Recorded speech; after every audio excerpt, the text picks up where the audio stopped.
آج اگر کوئی سسٹم کمزور ہے، حکومتیں کمزور ہیں، ادارے کمزور ہیں،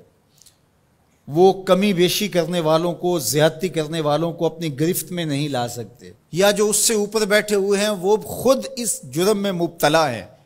اور اس جرم میں مبتلا ہونے کی وجہ سے اپنے نیچے کے لوگوں کو وہ پکڑ نہیں سکتے کیونکہ وہ خود مجرم ہیں۔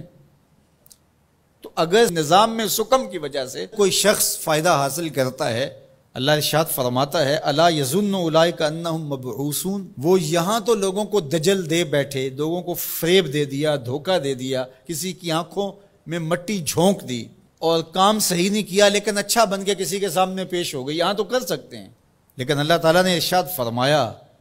کیا وہ بھول گئے ہیں ایک ایسا دن بھی ہے جس دن وہ اٹھائے جائیں گے، لیوم عظیم، وہ بہت بڑا دن ہوگا، 50,000 سال کے برابر ایک دن ہوگا، خوف وحشت ابدان پہ طاری ہوگی، اور اتنا گرم کہ آج سورج کا رخ الٹا ہے پھر رخ سیدھا ہو جائے گا، اب سورج بہت بلندی پہ ہے پھر 1.25 میل کے فاصلے پہ آ جائے گا، اب زمین میں قوت جاذبہ ہے، گرمی کو جذب کرتی ہے، پھر زمین تانبے کی ہو جائے گی، اللہ اکبر، وہ کتنا سخت دن ہوگا جس کو قرآن نے کہا یوم عظیم، اللہ کی عظمت و جلالت کے اظہار کا دن ہوگا، لیکن میرے حضور نے فرمایا کہ 7 اشخاص ایسے ہوں گے جنہیں اللہ اس دن اپنے عرش کا ٹھنڈا سایہ عطا فرمایا، ان میں سے نمبر 1 امام عادل، عادل حکمران جو انصاف کے تقاضوں کو بہر صورت پورا کرتا ہے اگرچہ قریبی ہی کیوں نہ ہو۔ دوسرا شخص وشاب نشأ فی عبادت اللہ، وہ جوان جس کی جوانی اللہ کی عبادت میں گزری۔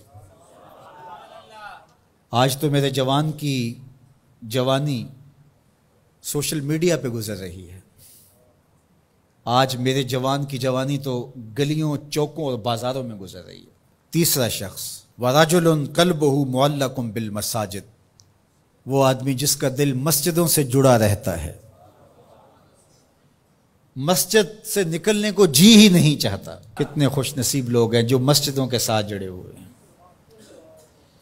ایک روایت میں فرمایا جس شخص کو مسجد کی دیکھ بھال کرتے دیکھو، مسجد کی صفائی کر رہا ہے، وہاں پڑی ہوئی کوئی نامناسب چیز اٹھا رہا ہے، مسجد میں روشنی کا انتظام کر رہا ہے، مسجد میں خوشبو کا انتظام کر رہا ہے،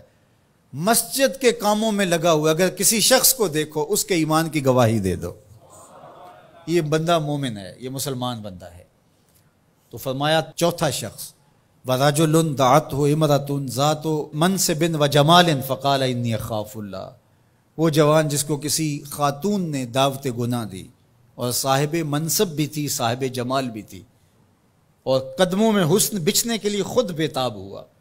اور اس جوان نے آگے سے کیا کہا انی اخاف اللہ، تیری بات کیسے مانوں، رب سے ڈر لگتا ہے۔ تو حضور نے فرمایا قیامت کے دن جب دھوپ کڑک رہی ہوگی اللہ اس کو اپنے عرش کا ٹھنڈا سایہ عطا فرماتا ہے۔ پھر ارشاد فرمایا وَرَجُلَانِ تَحَابَّا فِي اللَّهِ اجْتَمَعَ عَلَيْهِ وَتَفَرَّقَا إِلَيْهِ، وہ دو آدمی جو اللہ کے لیے پیار کرتے تھے جب آپس میں ملے تو اللہ کے لیے، اور آپس میں اگر ان کی دوری ہوئی تو وہ بھی اللہ کے لیے، رضائے الہی ان کا مقصود تھا، ان کی دوستی کا سبب اللہ کی رضا تھا۔ چھٹا شخص ارشاد فرمایا وَرَجُلٌ تَصَدَّقَ بِصَدَقَةٍ فَأَخْفَاهَا حَتَّى لَا تَعْلَمَ شِمَالُهُ مَا تُنْفِقُ يَمِينُهُ، وہ شخص جس نے صدقہ کیا اور اتنے مخفی انداز میں کیا کہ جو دائیں ہاتھ نے صدقہ کیا بائیں کو خبر بھی نہیں ہوئی۔ اللہ اکبر، ہم نے اپنے بزرگوں کا یہ مزاج دیکھا ہے کہ وہ دیتے ہوئے جس کو دے رہے ہیں اس سے بھی آنکھیں نہیں ملا رہے ہوتے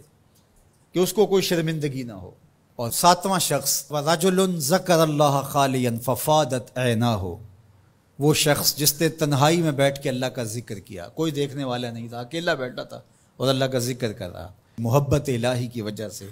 اس کی آنکھوں میں آنسو امڈ آئے۔ تو میرے اور آپ کے آقا و مولا فرماتے ہیں قیامت کے دن جب کوئی سایہ نہیں ہوگا اللہ اسے اپنے عرش کا ٹھنڈا سایہ عطا فرمائے۔ اللہ ہمیں رحمت للعالمین کا صدقہ جہنم کی سختیوں سے نجات عطا کرے اور ایسے اعمال بجا لانے کی توفیق دے جو جنت کے راستے کا سبب بنے اور جہنم سے آزادی کا مجدہ جاں فضا بنے۔